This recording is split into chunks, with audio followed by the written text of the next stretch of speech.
स्वागत आप सभी का ब्रेकिंग न्यूज चैनल में एक बार फिर से। तो आइए जानते हैं देश दुनिया की तमाम बड़ी खबरों को। पर उससे पहले आपसे निवेदन है कि आप इस वीडियो को लाइक कर दें, शेयर कर दें ताकि हमारा हौसला बढ़ता रहे।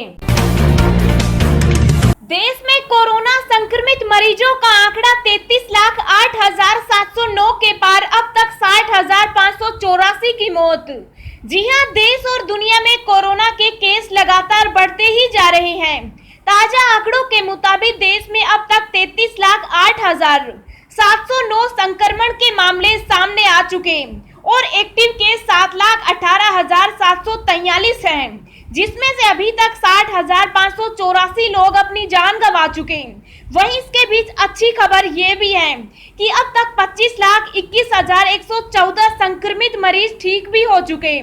दुनिया भर में कोरोना वायरस की वजह से कुल 8,28,865 लोगों की जान जा चुकी है, जबकि वायरस से संक्रमित लोगों की संख्या 2,42,17,113 हो गई है। इनमें एक्टिव केस 66,63,235 हैं और खुशी की बात ये है कि अब तक 1,67,24,344 लोग ठीक हो चुके हैं। बॉम्बे हाई कोर्ट ने कहा, पति के पैसे पर सिर्फ पहली पत्नी को दावा करने का अधिकार।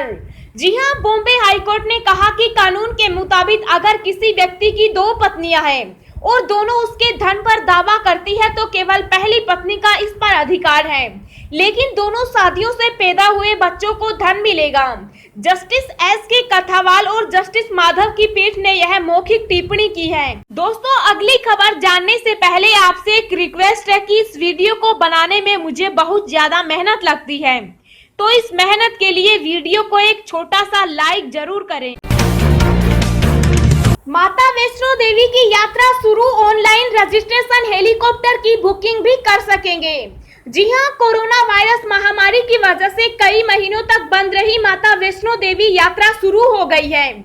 इस यात्रा के लिए ऑनलाइन रजिस्ट्रेशन और हेलीकॉप्टर बुकिंग आज से 5 सितंबर तक रहेगी। इस दौरान यात्रा करने वाले यात्री हेलीकॉप्टर और ऑनलाइन बुकिंग के जरिए माता वैष्णो देवी के दर्शन कर सकते हैं। माता वैष्णो देवी जी की यात्रा के लिए रोजाना देश भर के 250 श्रद्धालु ऑनलाइन रजिस्ट्रेशन कर सकते हैं। श्राइन बोर्ड के सीईओ रमेश कुमार के मुताबिक 16 तारीख को जब श्री माता वैष्णो देवी जी की यात्रा 5 महीने बाद शुरू हुई थी, तो श्राइन बोर्ड ने प्रतिदिन देश के अन्य राज्यों से मात्र 100 श्रद्धालुओं को ही दर्शनों की अनुमति दी थी, लेकिन अब देश भर से रोजाना 250 श्रद्धालुओं को माता के दर्शनों के लिए आने की अनुमति दी जाएगी। रूसी वैक्सीन पर स्वास्थ्य मंत्रालय ने कही ये बड़ी बात। जी हां, रूस ने कोरोना वायरस के खिलाफ दुनिया की पहली कोरोना वैक्सीन का उत्पादन शुरू करने की घोषणा की थी। हालांकि रूस का यह टीका दुनिया भर में अमेरिका, जर्मनी, फ्रांस और स्पेन जैसे देशों के संदेह के दायरे में है, लेकिन भारत ने रूस के टीके पर भरोसा जताया है। भारत ने इस टीके को लेने में रुचि दिखाई। इस संबंध में दोनों देशों के बीच बातचीत भी चल रही है। यह जानकारी भारत के स्वास्थ्य मंत्रालय ने दी है। यूपी में कोरोना हुआ बेकाबू तो एक्शन में आए योगी, अफसरों को सख्त निर्देश, ऐसा होना ही चाहिए। जी हां, देश में जानलेवा कोरोना वायरस का कहर लगातार बढ़ता ही चला जा रहा है। केंद्र और राज्य सरकारों की तमाम कोशिशों के बावजूद रोजाना नए मरीजों और मृतकों की संख्या में भारी उछाल दर्ज हो रहा है। यही वजह है कि कोरोना वायरस के संक्रमण के बढ़ते मामलों के बीच यूपी के मुख्यमंत्री योगी आदित्यनाथ ने एक बार फिर जांच की रफ्तार बढ़ाने के निर्देश दिए। उन्होंने अधिकारियों से कहा है कि मेडिकल टेस्टिंग पूरी क्षमता से की जाए।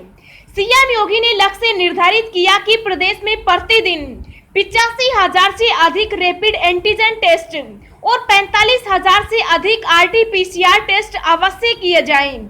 इसके अलावा ट्रूनेट मशीन से भी अधिक जांच की जाए। अगर आपके बैंक अकाउंट से निकल गए हैं पैसे तो डरे नहीं, तुरंत करें, ये काम मिलेगा पूरा अमाउंट।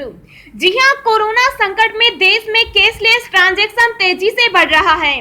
ट्रांजैक्शन में क्रेडिट और डेबिट कार्ड का चलन भी बढ़ा है। ऐसे में इनमें धोखाधड़ी के मामलों में भी इजाफा देखा जा रहा है। ग्राहकों के खातों से पैसे निकाले जाने के मामले आए दिन सामने आ रहे हैं। ऐसे में जब भी किसी बैंक ग्राहक के पास अचानक से ये मैसेज आता है कि उनके बैंक खाते से पैसे निकाल लिए गए हैं, तो उसे समझ नहीं आता कि क्या करें।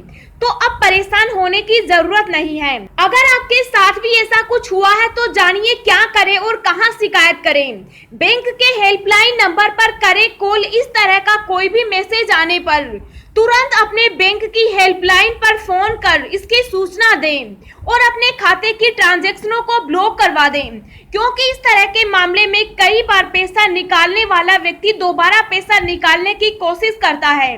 हर बैंक ने इसके लिए अलग अलग नंबर्स जारी किए हुए हैं, जिन पर कॉल करते हुए आप इस लेनदेन की शिकायत करने के साथ ही अपना कार्ड ब्लॉक कर सकते हैं। पुलिस को भी दर्ज कराएं शिकायत। बैंक को फोन करने के बाद आप पुलिस में जाकर शिकायत दर्ज करवा सकते हैं। अपनी बैंक की पासबुक की कॉपी संभाल कर रखें। बैंक के रिकॉर्ड के मुताबिक आईडी प्रूफ और एड्रेस प्रूफ की कॉपी को रख लें। इन दस्तावेजों के साथ अपने नजदीकी पुलिस स्टेशन जाएं।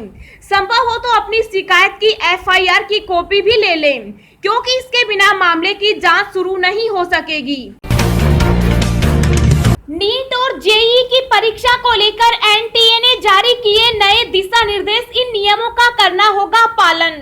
जी हां, नेशनल टेस्टिंग एजेंसी ने जेईई नीट की परीक्षा को सुरक्षित बनाने और अभ्यर्थियों की आशंकाओं को शांत करने के लिए नए दिशा निर्देश जारी किए। इसके तहत परीक्षा केंद्र बढ़ा दिए गए। इसके एक शिफ्ट और कक्षा में अभ्यर्थियों की संख्या कम होगी। जेईई मेंस कंप्यूटर आधारित टेस्ट है, जबकि नीट में लिखना होगा।